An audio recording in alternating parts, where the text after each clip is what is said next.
جہانگیر سمنانی رضی اللہ تبارک و تعالیٰ عنہ کا یہ 639واں حرف پاک تمام زائرین اور حاضرین کو بہت بہت مبارک ہو۔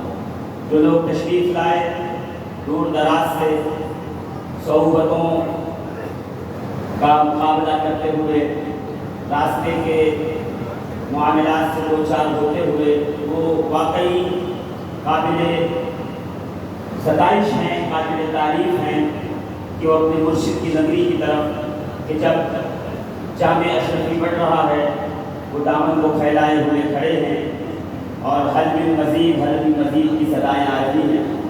انشاءاللہ العزیز ہم تھوڑی دیر میں اس مقدس اور پاک منظر کو اپنی آنکھوں سے دیکھیں گے کہ جس میں فیضان مخلوق بٹے گا اور ہم لوگ اس رم جھم بارش میں سر سے لے کے پیر تک انشاءاللہ العزیز نہائیں۔ آیت کریمہ جو میں نے پڑھنے کا شرف حاصل کیا ہے، پروردگار عالم ارشاد فرما رہا ہے قُلْ لَا أَسْأَلُكُمْ عَلَيْهِ أَجْرًا إِلَّا الْمَوَدَّةَ فِي الْقُرْبَى۔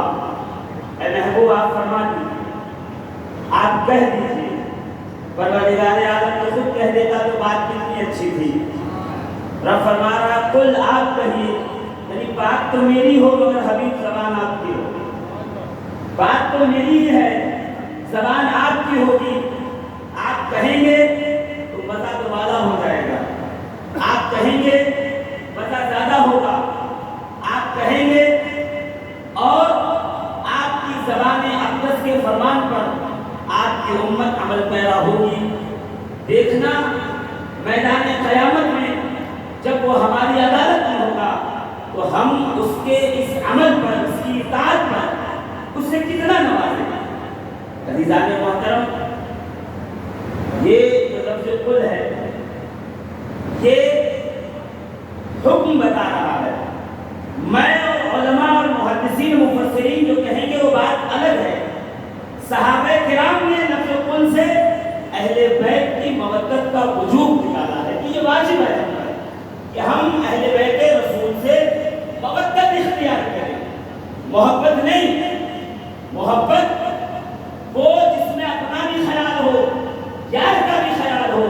کہا یہ محبت کو جب جنون اختیار کر جائے، یہ محبت جب عشق کی شکل اختیار کر جائے، یہ محبت جس میں ہمیں اپنا اور یار دونوں کا خیال ہوتا ہے، تو بات جب اس سے بڑھ جائے اور صرف و صرف یار کا خیال رہ جائے، اپنا خیال نکل جائے، پھر یہ محبت سے مودت کے زمرے میں داخل ہو جائے۔ اہل بیت رسول سے مودت کا حکم دیا گیا ہے۔ آل رسول سے صرف محبت کا نہیں بلکہ اس سے ایک قدم آگے بڑھ کر انتہا کو پہنچایا گیا اور کلائمیکس کو پہنچایا گیا، آخری درجے کی محبت، یعنی جہاں پر انسان کو اپنا خیال نہیں رہ جاتا، صرف و صرف اپنے محبوب کا خیال رہتا ہے، صرف و صرف اپنے پیارے کا خیال رہتا ہے، صرف اس کا خیال ہوتا ہے جس کو ہم دل و جان سے چاہتے ہیں۔ میرے دوستو، میرے عزیزوں، میں پہلے ہی عرض کر چکا ہوں کہ زیادہ تمہیدی گفتگو نہیں کروں گا، بس صرف ایک بات کی طرف توجہ لے جانی ہے۔ اور میں نے پچھلی مرتبہ بھی جب میری حاضری ہوئی تھی حضور اعلیٰ حضرت اشرفی میاں کی شاعری میں عشق اہل بیت کرم، میں نے مقالہ پڑھنے کا شرف حاصل کیا تھا، اور جو کچھ مجھے کم علم کی نگاہوں سے گزرا اور جو میرے ذہن و فکر میں تھا، جو میں نے اپنے بڑوں سے سیکھا پڑھا تھا، اس کو میں نے قلم بند کرنے کی کوشش کی تھی، میں نے پیش کیا تھا۔ بس میں چاہتا ہوں کہ اسی کے سلسلے کو آگے بڑھا دوں۔ تھوڑی دیر زیادہ وقت آپ کا نہیں ہوگا، اس لیے کہ فتنوں کا زمانہ ہے اور فتنے اتنا پیر پھیلا رہے ہیں، اور کبھی سنیت کے بیس میں، کبھی جو ہے وہ نیاز و فاتحہ کے بیس میں، کبھی امام حسین کا نام لے کر آئے دن فتنے جو ہے وہ در کرتے آ رہے ہیں، پھیلتے جا رہے ہیں اور ہماری دہلیز تک آ چکے ہیں۔ ہم ہیں جو خواب غفلت میں سو رہے ہیں۔ ہم نے یہاں سنا، علم کے فضائل سنے، علماء کے فضائل سنے، اولیاء اللہ کی در پہ چوکھٹ پہ آنے کی باتیں سنی۔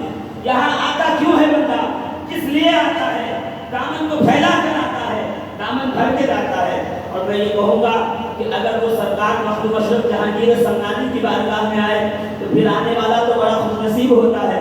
اس لیے کہ کسی عقل مند نے کیا خوب بات کہی ہے اپنے مطالعے کو سمیٹتے ہوئے کہ اگر تمام سلاسل کو کہ فیضان کو ایک مجسم جسم دیا جائے، ایک مجسم کر دیا جائے تمام سلاسل کے فیضان کو، تو وہ ذات سرکار مخدوم اشرف جہانگیر سمنانی کی ذات ہے. اور آپ کے مبارک کلمات جو لطائف شفیع میں اجرا کیے گئے ہیں، کہا کہ توحید کی تا سے لے کر تصوف کی تا کا سفر اگر کوئی سالک کرنا چاہتا ہے تو سرکار مخدوم اشرف جہانگیر سمنانی کی اس کتاب کو باقاعدہ طور پر کسی سے پڑھ لے، کسی استاد کے سامنے جانے اگر تلمس طے کرے، بیٹھے اور لطائف شفیع کو سبقت پڑھ لے تو وہ توحید کی تا سے لے کے تصوف کی تا تک کا سفر ایک لمحے میں مکمل کر لے گا. یہ سبق ختم نہ ہوں گے وہ تمام کے تمام اسباب کو پڑھنے کے بعد یہ اگر واقعی وہ سلوک کا طالب علم ہے تو یہ محسوس کرے گا کہ اس نے ایک سمندر دے دیا ہے، اس نے ایک سمندر کو اپنے سینے میں جگہ دے دی ہے، ایک سمندر کو اس نے چند گھونٹ میں اپنے سینے کے اندر اتار دیا ہے. یہ سرکار مخدوم اشرف جہانگیر سمنانی کے کلام کے فضائل ہیں، یہ آپ کے کلام کا اثر ہے. اللہ رب العزت نے جو آپ کو عطا فرمایا ہوا تھا، اور کیوں نہ ہو کوئی ایسا منبع فیضان ولایت تھا ہی نہیں آپ کے زمانے میں جہاں سرکار مخدوم اشرف جہانگیر سمنانی خود چل کر نہ گئے. شاہ نقشبند ہو وہاں سے فیض لے رہے ہیں. وہ دیکھیے اچ شریف میں 140 سلاسل کا فیض لے کر مخدوم جہانیہ جہاں تشریف فرما ہے. سرکار مخدوم اشرف جہانگیر سمنانی خود لطائف میں فرماتے ہیں کہ میں وہاں پہنچا، میں نے مخدوم جہانیہ جہاں سے احتساب فیض کیا تو انہوں نے میرا ہاتھ پکڑا، کہا میرے بھائی تم آگے آؤ. اپنے ساتھ لے کے حجرے میں گئے جہاں پر وہ ذکر و اذکار کیا کرتے تھے. کہا آج جو ذکر فرمایا تو اس طرح سے کہ اعضائے جسمیہ جدا جدا ہوئے اور ہر عضو سے الگ الگ صفات الہی کا ذکر ہو رہا تھا. آج تک ہم نے یہی سنا تھا کہ ولی کامل جو اقدار کی منزل پہ ہو، جب اس کے اعضائے جسمیہ الگ ہوتے ہیں تو ہر جسم سے اللہ اللہ کی صدا آتی ہے. مخدوم جہانیہ جہاں کا مقام یہ تھا کہ جب ہر جسم عضو الگ ہوا تو ہر عضو سے الگ الگ صفات الہی کا ذکر ہو رہا تھا. کہا جب یہ جسم ایک ساتھ ہوئے تو میرا ہاتھ پکڑا، کہا میں نے تمہیں اس مقام پہ فائز کیا، میں نے تمہیں یہ مقام دیا ہے. تو دوسرے دن پھر کمرے میں لے گئے اور اب مقام مزید کا ذکر کر رہے تھے کہ جتنی کھڑکیاں اور دریچے تھے جو دروازے تھے، جسم اتنا بڑا ہوا کہ جسم کے گوشت ان کھڑکیوں دریچوں دروازوں سے باہر نکلنے لگے. اور جب یہ کیفیت سے باہر آئے تو مسکرا کے کہا اے اشرف میں نے تمہیں یہ مقام بھی عطا کیا. اور جب تیسرے روز پہنچے کہا پھر وہ ایک ایسا ذکر کر رہے تھے کہ پاؤں جہاں رکھا ہوا تھا سر کے اوپر سے پاؤں کے نیچے کی چیز صاف نظر آتی تھی، شفاف ایسے لگتا تھا جیسے آئینہ ہے. کہا برادر یہ مقام بھی میں نے تمہیں عطا کیا. الحمدللہ مخدوم اشرف جہانگیر سمنانی کی ذات یہ منبع السلاسل ہے. یہ تمام فیضان